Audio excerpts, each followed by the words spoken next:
E aí, gente, era nem isso aqui. Essa é a aula 9 do nosso curso sobre inteligência artificial, a parte 4 sobre algoritmos. E não é a última, ainda vai ter mais sobre. E o que a gente vai focar hoje vai ser apenas em suporte vector machines, né? Normalmente em artigos você vai ver somente como SVM. Inicialmente eu creio que ele foi inventado por Vlad Vapnik, num paper anterior. Mas esse, junto com a Corina Cortez, é um dos principais, assim, originais com relação ao suporte vector machines, né? Tem até um podcast que o Vlad Vapnik participa, né? Eu não sei se é com o Lex Fridman ou com o Sam Carroll, que eu vi dele há um tempo atrás, né? É um carequinho. Ele fala umas coisas bem interessantes sobre inteligência artificial, que até eu teria que fazer um vídeo separado sobre, né? Mas esse conceito de SVM é muito importante no trabalho dele, né? Como que funciona isso? Basicamente, você quer separar dois tipos de dados. É um algoritmo de classificação. Então, vamos supor que eu quero criar um sistema de IA que tem que aprender a classificar fotos de gatos e cachorros. Obviamente, vou ter que ter a questão de gradient descent, coisa do tipo, mas o algoritmo que eu quero usar para isso é o suporte vector machines. Então, você quer fazer que esse algoritmo tenha agora uma limita de aprendizado associada a ele. Por gradient descent, né? Mas o que a gente vai ver posteriormente é que vários algoritmos eles são interessantes pra gente usar junto com o gradient descent para resolver certos problemas.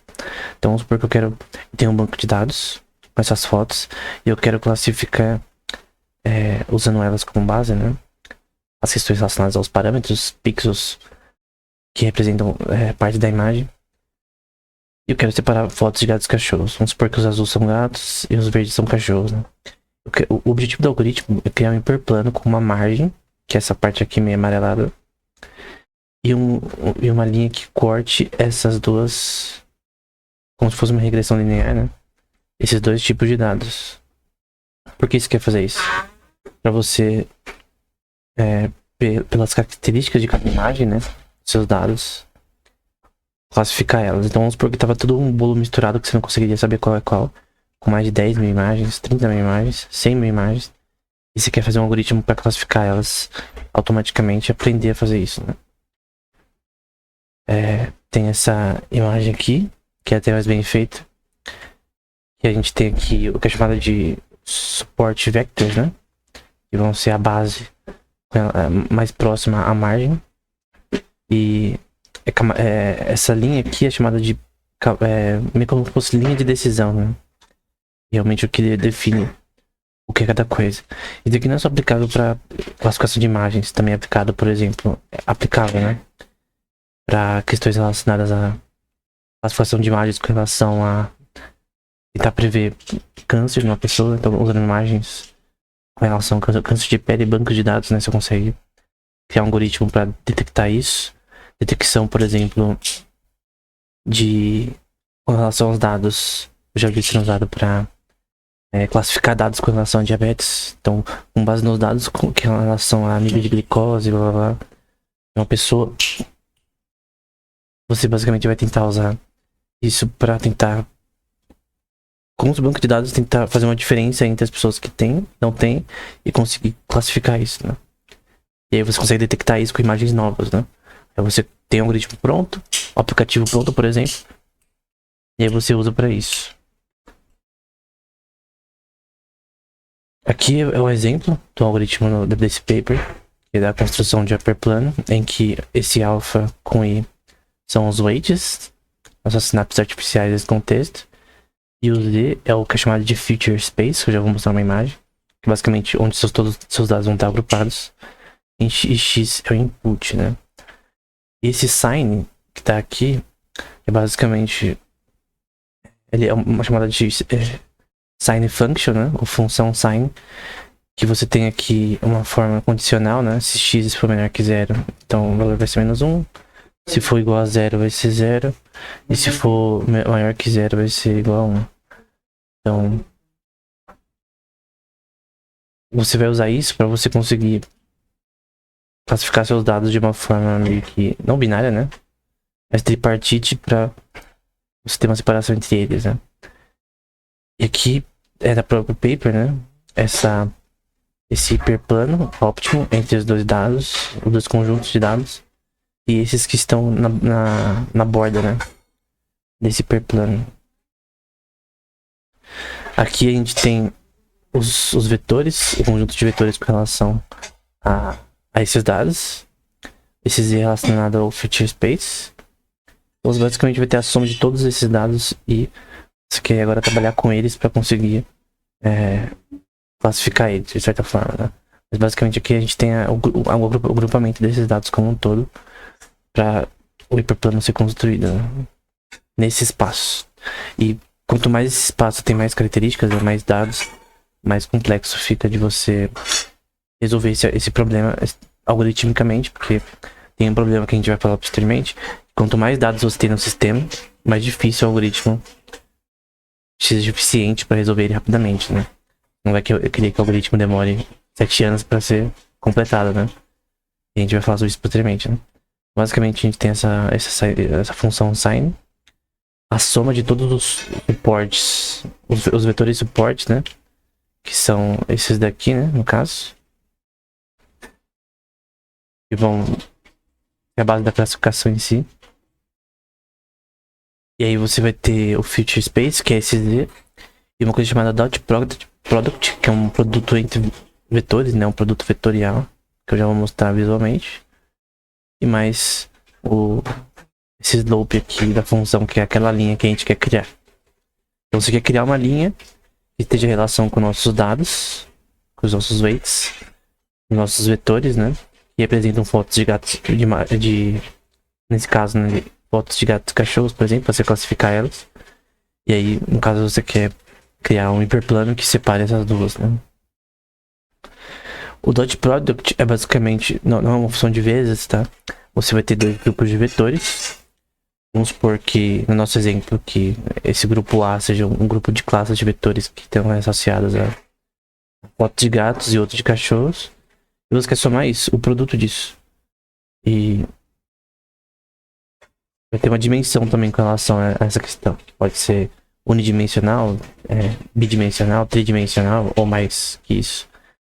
Basicamente você tem um produto desses vetores, a soma do produto desses vetores. A1, B1, A2, B2, um com o outro, né? A1, B1, A2, B2, que nem a gente vê aqui. É basicamente a mesma coisa, mostrada de forma diferente.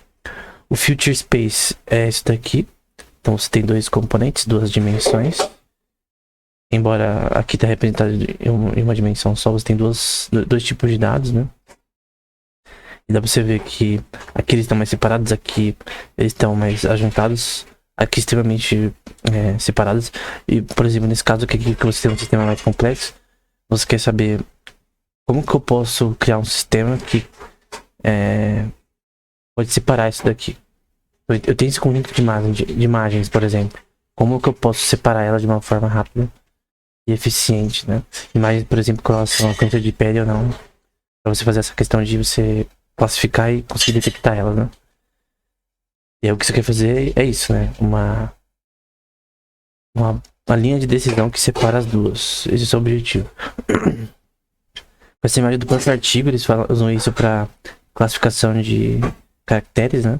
Como é usado naquele paper que a gente viu no aula anterior sobre Convolutional Neural Networks. E aqui você tem os vetores suporte, o input, que vai ser relacionado às imagens que a gente tem, os weights dessa função, e tudo aqui tem gradient descent também, essas coisas. E aí no fim você tem a questão final, né? Então no geral você tem aqui o algoritmo, que como eles escrevem no artigo, né? Então o sistema hiperplano, óptimo que a gente quer achar. Então aqui são os padrões de treinamento supervisados, né? São seus dados. Porque esse algoritmo é um algoritmo supervisado, né? Então você classifica os seus dados antes de você executar ele. E nessa equação aqui, W são os vetores e B é um scalar, né? Então aqui vai ser uma soma vetorial. E aí no que vai ser importante para você criar essa linha que divide os dois. E como é uma sign function, você tem aqui um caso que é igual a 1 e igual a menos 1. Então tem um conjunto de dados que vai ser maior ou igual a 1 ou menor ou igual a menos 1. E aí ele adiciona uma coisa chamada Lagrange Multipliers, né? Que vão ser constantes que são adicionadas a esse sistema. Então, é basicamente essa equação básica sobre Lagrange Multiplier. Tem a ver com mecânica clássica, né? Da física. Mas basicamente você tem uma função associada a você ter uma constante entre cada parte da função que a gente quer executar. Em que o multiplicador lagrangiano, né? É esse lambda, né? Então, você tem uma função menos essa constante, menos esse multiplicador lagrangiano entre cada função. Com uma função de equalidade aqui. Aqui a gente tem a medida de distância. Então você tem uma minimização de um conjunto de inputs de weights, né? Era weights, CW? Já esqueci. Era os weights. As sinapses artificiais, né? Um conjunto de vetores de minimização deles que vai ser igual a 1. E a maximização de um grupo deles que vai ser igual a menos 1. Então, é que nem a gente viu aqui anteriormente. Né? Então, o primeiro grupo tem que ser igual a 1 e o outro igual a menos 1. E numa parte você quer fazer a minimização, o menor valor possível e o maior valor possível. Né? Então, o menor valor menos o maior valor. E essa medida de distância, essa é uma forma de você criar uma distância entre esses vetores. Você quer criar uma margem de distância entre eles. E esse W com o norm, né? Que eu não coloquei aqui a explicação do que é o norm. Que é essas barras aqui ao redor. Mas basicamente você quer criar uma forma de separar eles acima e abaixo desse hiperplano. Não importa a ordem, qual fica em cima, qual é embaixo, uma questão. Vai ser uma parte mínima, um grupo embaixo e um grupo em cima da função que vai separar as coisas. Né? E você aqui tem a combinação linear de vetores de treinamento. Que estão agrupados aqui nessas camadas de weights, né? Então tem a soma desses grupos vetoriais.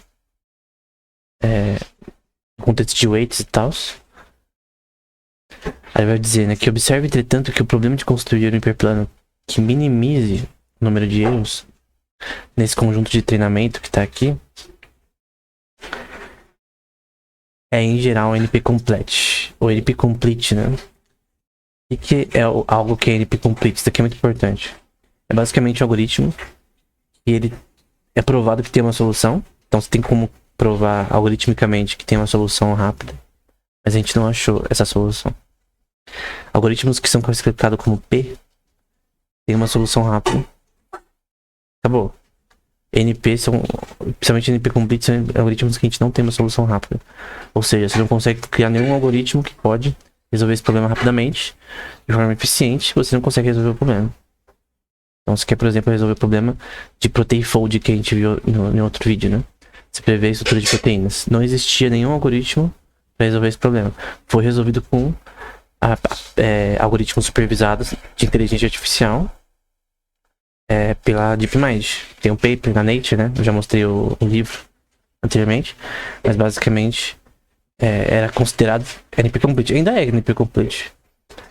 A questão é que alguns problemas de inteligência artificial, alguns problemas algorítmicos que são NP-complete parecem serem resolvíveis, né? Não todos, por inteligência artificial. Então a gente tem a classe de algoritmos P, na parte P-Space, que tem uma solução atualmente. Então, qualquer tipo de algoritmo. Qualquer um que você pensar. Tipo, multiplicação de matrizes, adição, soma, frações. Então você quer, por mais que o input cresça de frações, você consegue calcular frações enormes rapidamente. Enfim, é basicamente isso. E o espaço NP. Que aí você consegue provar que tem uma solução, mas você não sabe qual é. É possível, mas a nossa ignorância sobre matemática não permite que a gente consiga resolver esse problema atualmente. É chamado isso daqui de P-Space, e aí tem o XP-Time e XP-Space, que são algoritmos que não têm uma solução rápida e nem tem como provar isso. Então a classe XP, você não consegue nem provar que tem uma solução prática. O exemplo disso é o 10º problema de Hilbert, que é o algoritmo para resolver, que resolveria, né, entre aspas, certas equações diofantinas de certa classe alta, e que foi provado pelo Yuri Matsevich que não tem solução, né?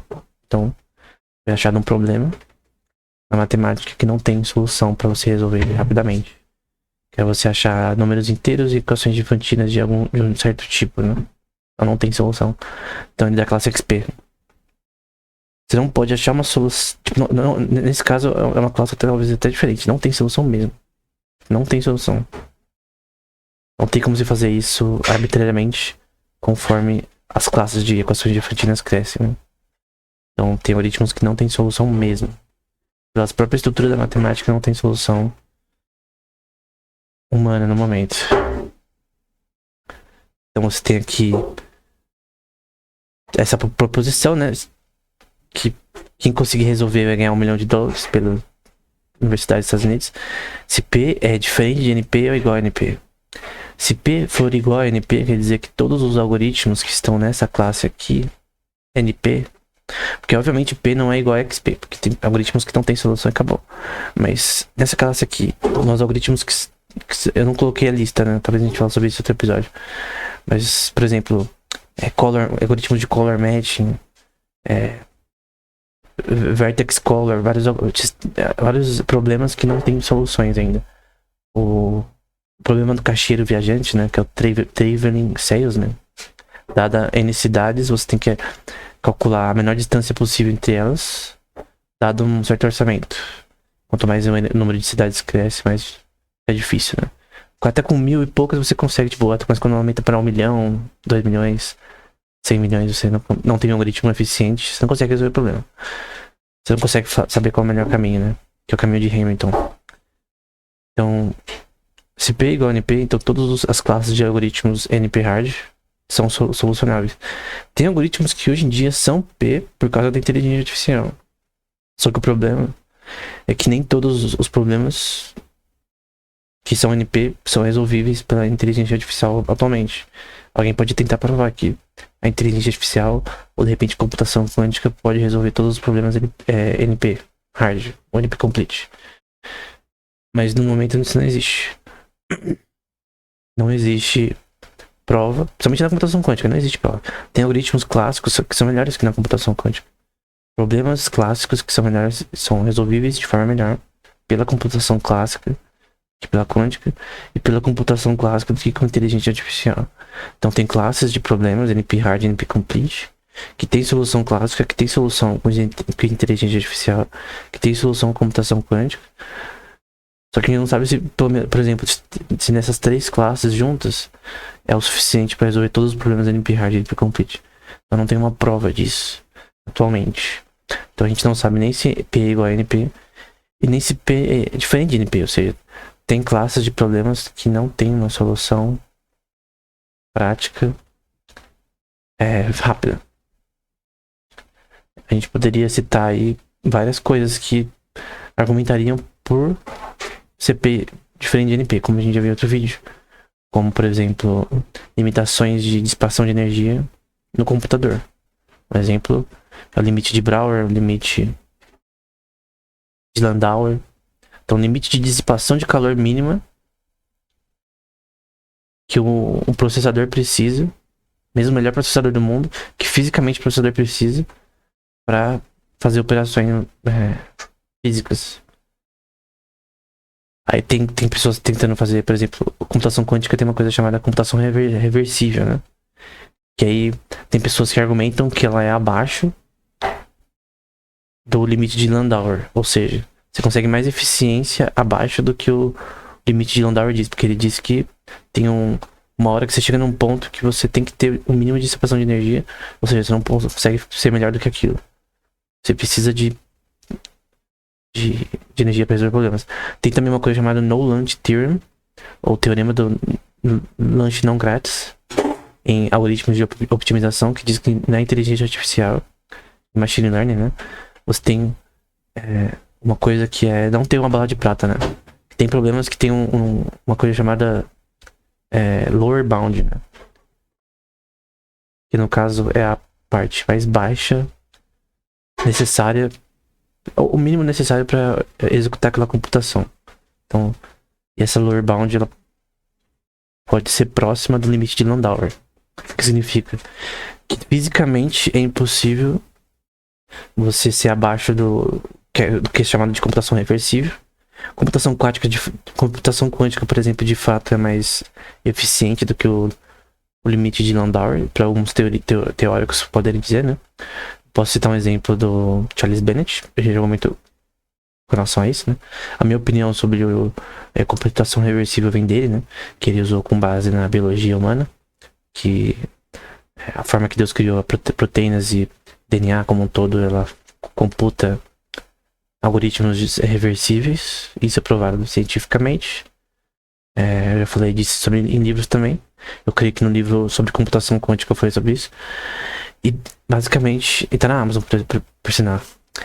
E basicamente, você tem essa questão se realmente todos os problemas NP-complete são resolvíveis pela classe P.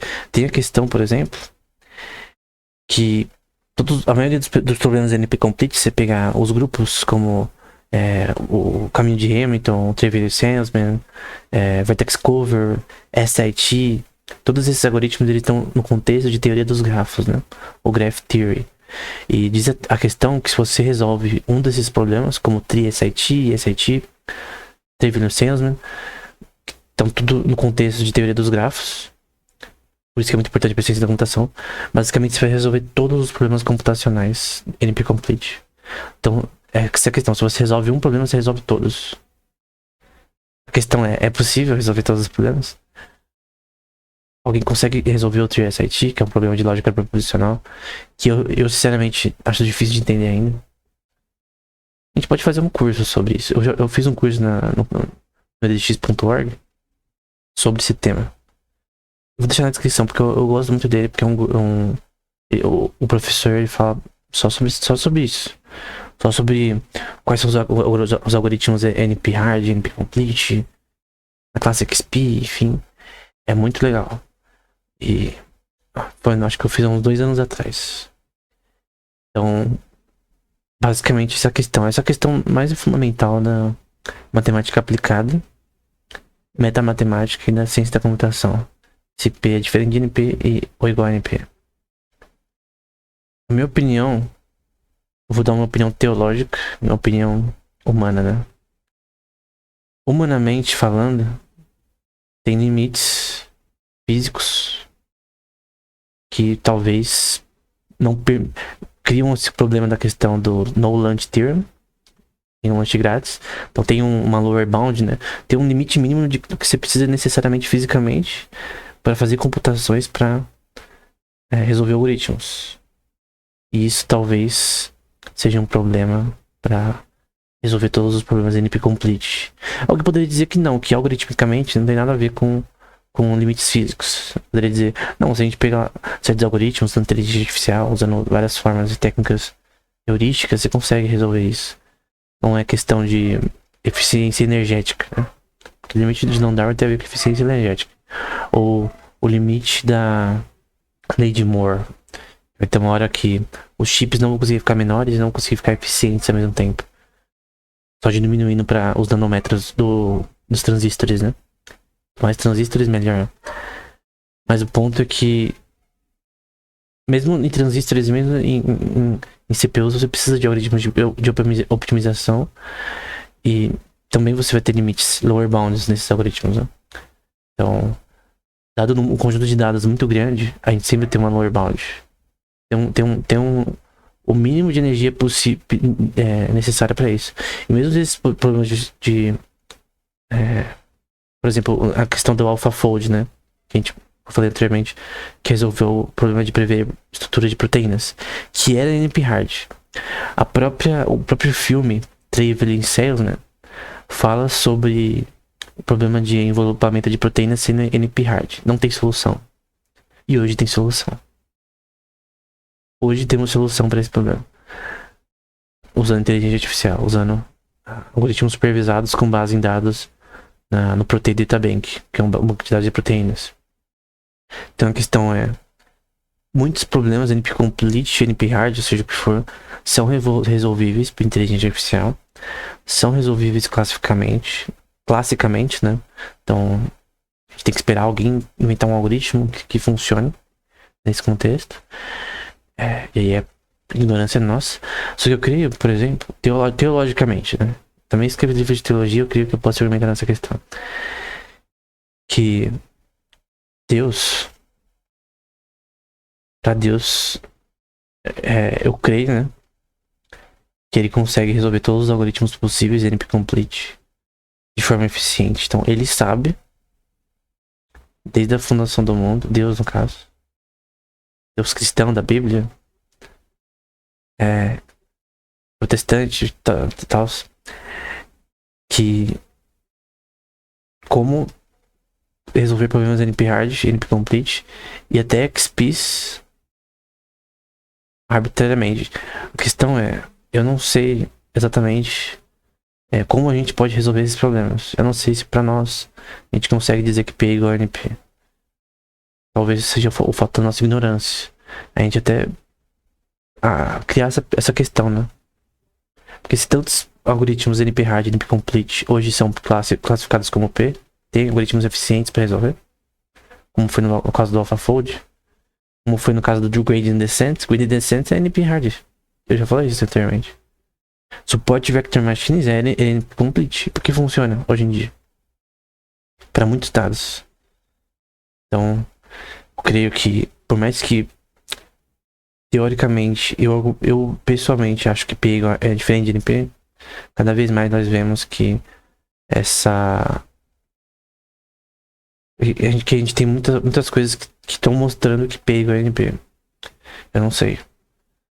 Mas uma coisa certa é que cada vez mais a gente vê diversos algoritmos que são difíceis indo pra classe P.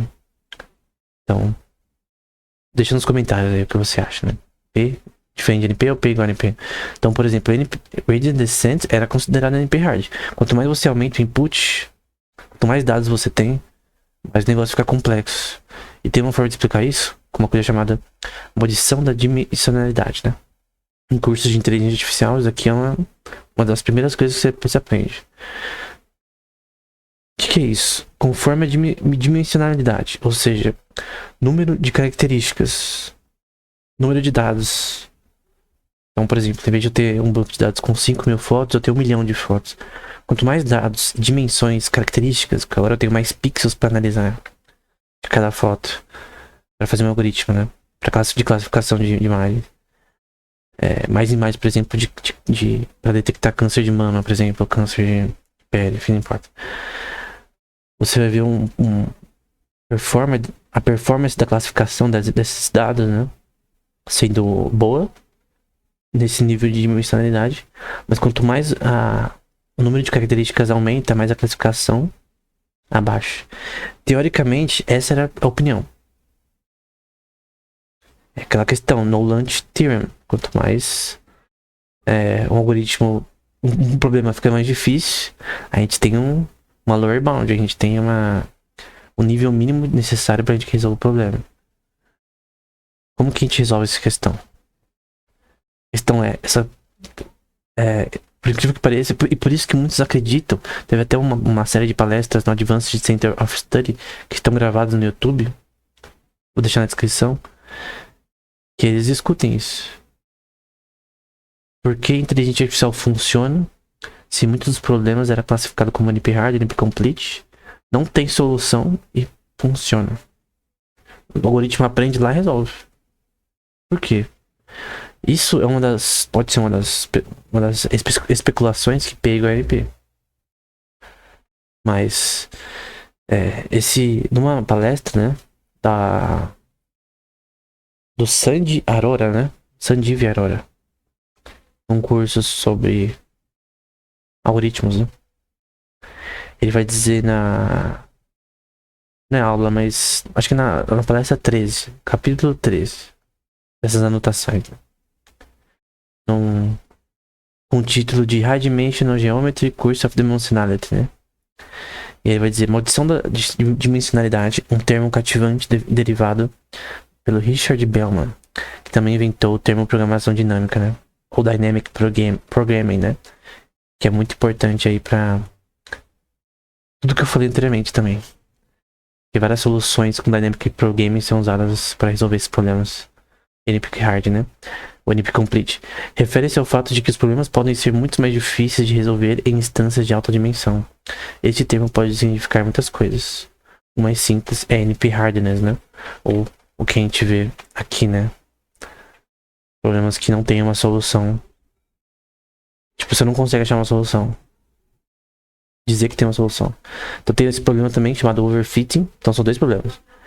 Que quando os seus dados, eles... tem muitos dados e aí você começa a ter uma convolução deles. Tem também underfitting, em que esses dados não... É o contrário de overfitting. Quando você tem poucos dados para você fazer a classificação. E aqui é quando você tem tudo certinho. E tem essa imagem desse paper aqui embaixo, que mostra tudo isso, né? O modelo, o erro, underfitting, overfitting. O underfitting é esse daqui, ó. Quanto mais o modelo cresce, menos erro. E overfitting, quanto mais ele cresce, mais o erro aumenta, né?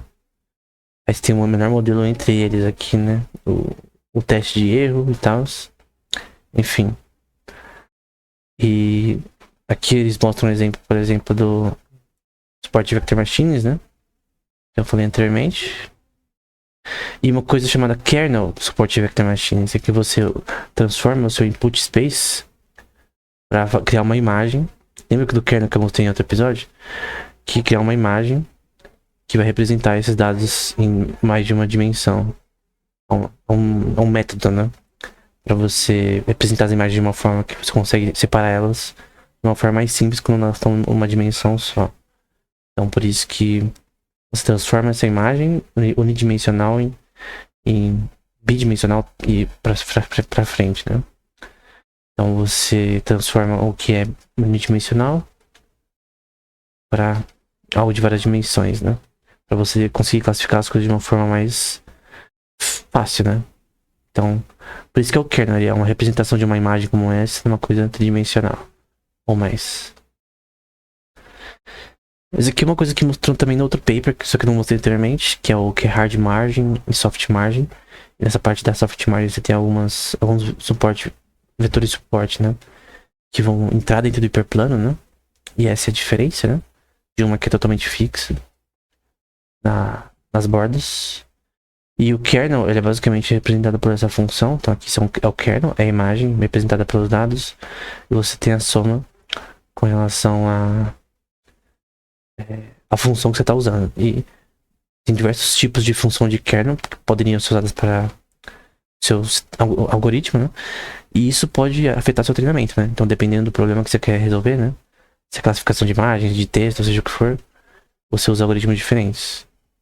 Então, tem o sigmoid kernel function, linear kernel function, tree kernel function, tem vários, né? Aí você usa qual que tá mais no hype em artigos, né? O que você pode testar que é melhor. Você testa todos e vê qual é o melhor. Eu vejo bastante isso, né? Em vez de você testar um algoritmo só, que você teoricamente acha melhor para resolver um problema, testa tudo e já era. Então tem, por exemplo, o kernel linear, que é o mais simples, polinomial, hiperbólico, e assim sucessivamente, né? Na parte do código, eu creio que é muito mais simples. Usando Keras, TensorFlow, você só usa. Não sei se eles vão ter todos que tem aqui, aí senão você vai ter que fazer na mão. Mas, no geral, você tem... Só troca o nome conforme a library, né? Então a parte de programação é muito mais simples. Mas tem que saber o que é cada coisa, né? Então, no geral, isso aqui foi apenas uma introdução simples ao suporte Vector Machines, ou SVMs. Tem uma parte mais interessante que a gente vai ver posteriormente, que eu já mostrei também em outro vídeo, que é Quantum Support Vector Machines, que foi um dos algoritmos que introduziu computação quântica nesse algoritmo, né? Então você tem no caso, a parte clássica a parte de hardware quântico, né? Que é basicamente uma forma de computação diferente, que eu já falei em outros episódios. Talvez eu faça um curso só sobre isso, aqui no canal. E basicamente você vai ter um acelerador. Um sistema que vai conseguir acelerar o aprendizado usando computação reversível, né? Pra computar esse mesmo Support Vector Machines. Então eu creio que foi um dos primeiros algoritmos aí que é chamado de Quantum Machine Learning, né? Computação quântica aplicada à inteligência artificial. Então, é bem interessante. E hoje a gente vai falar disso posteriormente. Eu falo sobre isso no livro sobre computação quântica, que eu vou deixar na descrição. Até o próximo episódio.